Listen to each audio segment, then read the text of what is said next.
Okay, we're here with Tonya Williams, and we're at the conclusion of the Reelworld Film Festival. Tonya Lee Williams, can you give us Lee, right? Tonya L. Williams. Tonya Yeah, Williams. Tonya Williams. Tanya. I heard of the L. Okay, all right. Give us a summary of how things went and how you feel about this festival compared to the other ones of years past.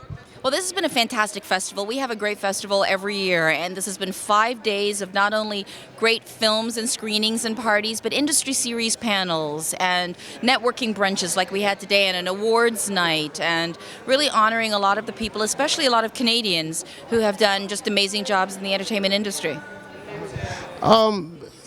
Toronto is known for its diversity, and I noticed that the Reelworld Film Festival is a multi-ethnic film festival. Can you give me an assessment of how important it is for the film festival to reflect that?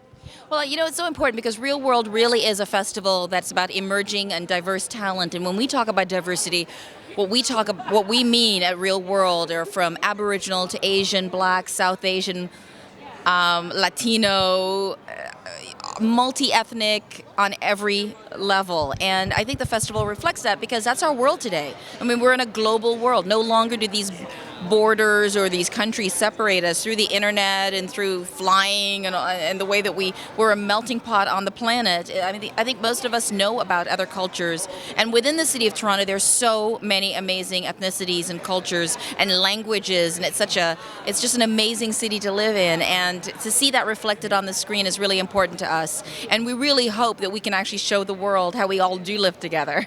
Wow. What do you see for the future of Real World, and and how it's grown from where it started?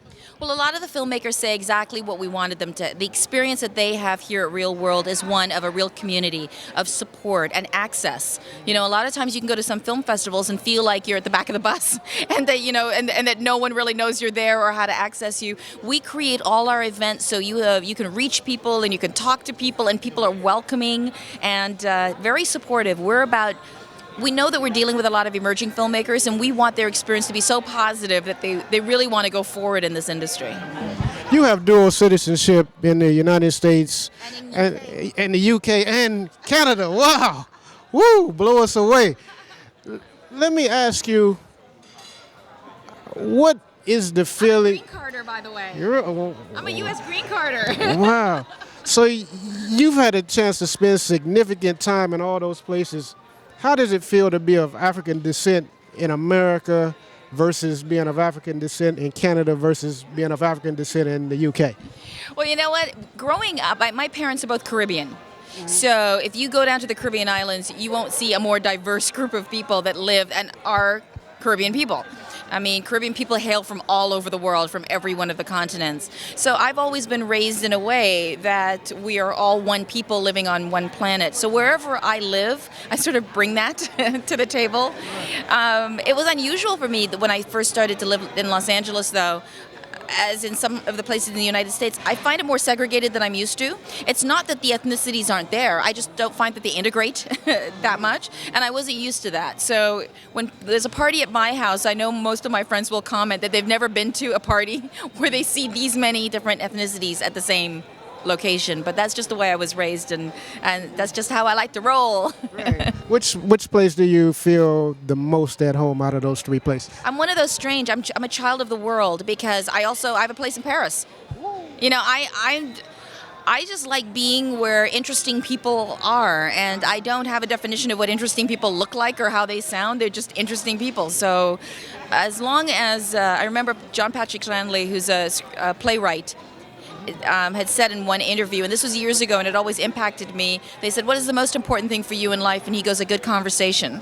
And it is for me too. It's really hard to find an interesting and fascinating conversation with someone. People always want to say the same things and ask the same questions, and they have the same answers.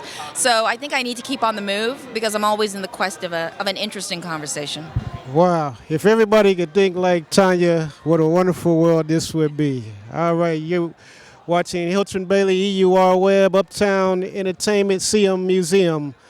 And we're wrapping up the Real World Film Festival. Join our mailing list.